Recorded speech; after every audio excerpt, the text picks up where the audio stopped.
अस्सलाम वालेकुम, मैं शाहिद हुसैन हूँ। आप मेरा यूट्यूब चैनल देख रहे हैं। कुछ अर्सा पहले सोशल मीडिया पे जिस तरह से खबरें चल रही थी कि जून जुलाई में और ख़ासतौर पर अगस्त में सुप्रीम कोर्ट और अदालतें जो हैं वो बंद हो जाती हैं, लेकिन अदालतें बंद नहीं हुई। अदालतें मुकम्मल तौर पर काम कर रही हैं, लोगों को रिलीफ भी मिल रहा है किसी भी तरह, और उसके बाद मुख्तलिफ़ केसेस की समाअत भी हो रही है। फ़ौरी नोयत के केसेस जो है वो सुने भी जा रहे हैं, और तकरीबन हम रोज़ आते हैं अदालतों में रिपोर्टिंग करते हैं, तो अदालतें बंद नहीं हुई। सिंध हाई कोर्ट और सिंध की तमाम अदालतें जो हैं ओपन है, काम कर रही हैं। आज जो बड़े फैसले हुए हैं, बड़ी चीज़ें सामने आई हैं, वो मैंने आपके सामने रखनी है। अमीन अनवर मेरे साथ मौजूद है, इनका ताल्लुक जियो न्यूज़ से।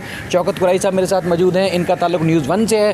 ये हम बताएंगे। एक तो MQM के जो रहनुमा जिनके खिलाफ 2015 में बानी MQM की इशाअल अंगेज़ तकरीर के मुकदमा दर्ज किए गए थे कराची के मुख्तलिफ इलाकों में, उनमें बड़ी पेशरफ्त हुई है। तमाम जो MQM के सीनियर तरीन रहनुमा डॉक्टर फारूक सत्तार, ख्वाजा इजहारुल हसन, कंवर नवीद जमील और दीगर जो है तकरीबन 7 जो रहनुमा है वो बरी हो चुके हैं। बरियत की क्या वजह थी और उनकी दरख्वास्त क्या हुई थी, वो अमीन अनवर से जानने की कोशिश करूँगा। इसके अलावा और एक बड़ी चीज़ ये है कि जिन्होंने बहरिया टाउन के ख़िलाफ़ एहतिजाजी मुजाहरा किया था, उनके खिलाफ ना सिर्फ दहशतगर्दी की दफ़ात के तहत मुकदमा दर्ज किए गए, बल्कि मुल्क मुखालिफ सरगर्मियों में मुलव्वस होने के दफ़ात भी उस FIR में दर्ज किए गए हैं। उसकी तफसीलात मैं शौकत कुरैशी साहब से जानने की कोशिश करूँगा। शौकत कुरैशी साहब, सबसे पहले मैं आपको इजाज़त दूँ कि एक तरफ हम खबर दे दें कि MQM के जो रहनुमा हैं, 7 रहनुमा नामी गिरामी, वो बरी हो चुके हैं। अदालत ने उनकी जो 265K की दरख्वास्त थी वो मंजूर की है। इसमें 7 जो बड़े रहनुमा हैं वो बरी हो गए हैं। आज उनके ऊपर से 21 केसेस ख़त्म हुए हैं।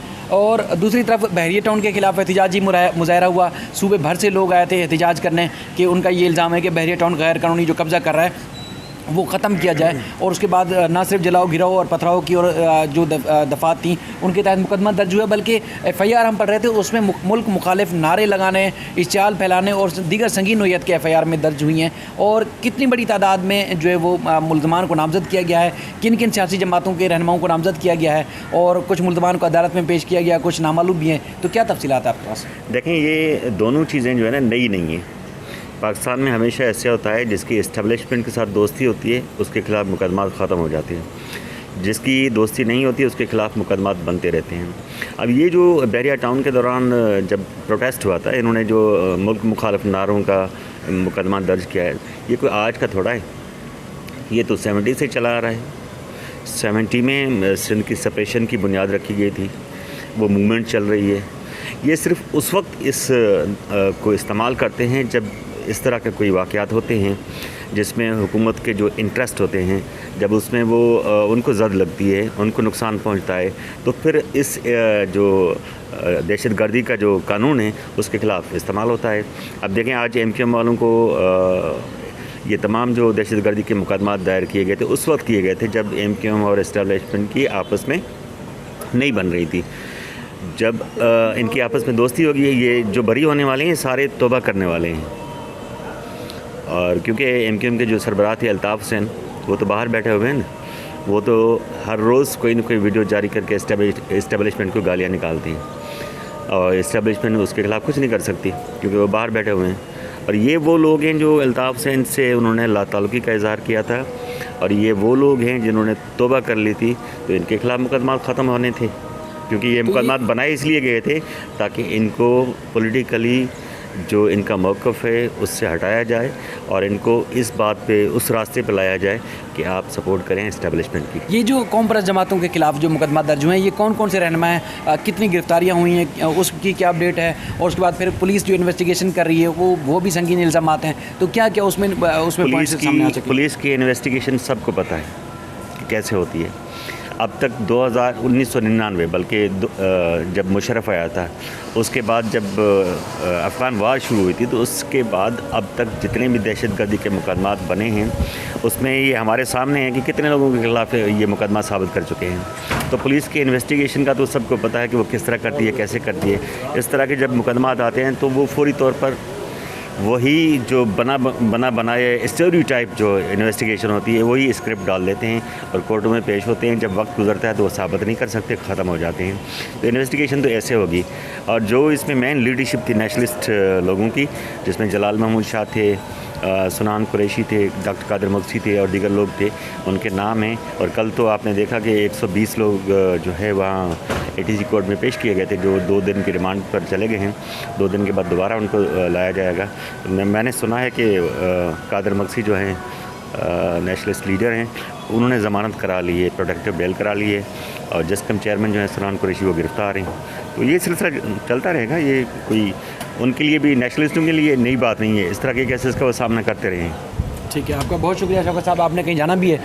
MQM के जो रहनुमा हैं उनके खिलाफ ना सिर्फ दहशतगर्दी बल्कि मुल्क से गद्दारी की दफ़ात के तहत भी मुकदमा दर्ज थे। उसमें इसी केस में, इन्हीं केसेस में MQM के जो सीनियर तरीन रहनुमा हैं खालिद मकबूल सदीकी, वो इश्तिहारी भी है, लेकिन साथ जो MQM के रहनुमा थे उन्होंने बरियत की दरख्वास्त दायर की थी। उनके नाम हमारे नाज़रीन के सामने रखिएगा, और उसके बाद ये मुकदमा किन किन इलाकों में दर्ज हुए थे और कितना तवील अरसे तक ये केसेस चले, और आज कितने केसेस में MQM वाले जो बरी हुए हैं। जी बिल्कुल, शायद 2015 में जो मुकदमात थे ये दर्ज किए गए थे, और ज़्यादातर जो मुकदमात थे वो मलीर और ईस्ट और सेंट्रल के इलाकों में जो है वो दर्ज किए गए थे, जिसमें 7 अहम रहनुमा, जिसमें सबसे पहला नाम डॉक्टर फ़ारूक सत्तार, जो अब MQM का हिस्सा नहीं है लेकिन वो तंजीमी बहाली कमेटी के चेयरमैन है, वो उनका ये कहना है।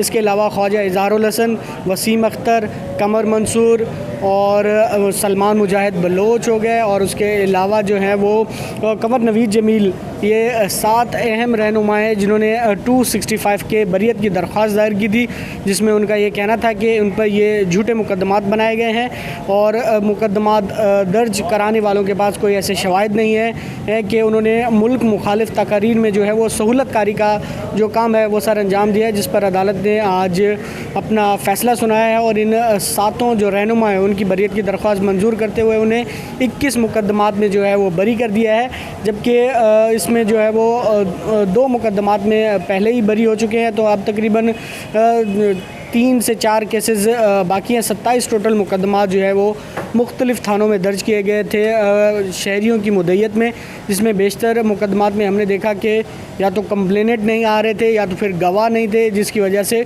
इन मुकदमात में मुलजमान को जो है अदालत को बरी करना पड़ा। आप दोनों का बहुत शुक्रिया। ये जो केसेस हैं, जैसे अमीन बता रहे थे कि कराची के ज़िला मलीर और मुख्तलिफ़ इलाकों में दर्ज किए गए थे मुख्तलिफ़ शहरियों की मुद्दत में, उसमें जो मौक़िफ़ इख्तियार किया गया था, उन्होंने कहा, वो कहते थे कि जब MQM के बानी तकरीर कर रहे होते थे उस वक्त उनकी तकरीर TV पर भी नशर होती थी, तो उस वक्त मुख्तलिफ़ कौमी इदारों के ख़िलाफ़, मुल्क की और उसके अलावा मुल्क की जो सालमियत है उसके ख़िलाफ़ वो तकरीर करते थे, अवाम को उकसाते थे, और उनकी सहूलतकारी का जो इल्ज़ाम है, जो उनकी तकरीर नशर होती थी उसकी सहूलतकारी के इल्ज़ाम में MQM के इन तमाम रहनुमाओं को नामज़द किया गया था। और इन जो MQM के रहनुमा हैं, इन्होंने जो 265K की दरख्वास्त लगाई थी, यानी कि इन केसेस में बरी किया जाए, उनको अब अदालत ने उनकी दरख्वास्त मंजूर की है, उनको बरी किया। लेकिन इनके जो दीगर मुल्ज़मान नामज़द किए गए हैं उन केसेस में वो जो है केसेस में जो है वो अब तक नामज़द हैं, और केसेस का ट्रायल जो है दीगर मुल्ज़मान के ख़िलाफ़ चलता रहेगा। लेकिन हैरान कुन तौर पर एक और भी चीज़ आती है सामने। अब इसमें जो यहाँ लोगों का जो तासुर मिल रहा है कि क्या इन जो रहनुमा हैं MQM के, क्या कहीं उनकी कोई सेटिंग तो नहीं हो गई, कहीं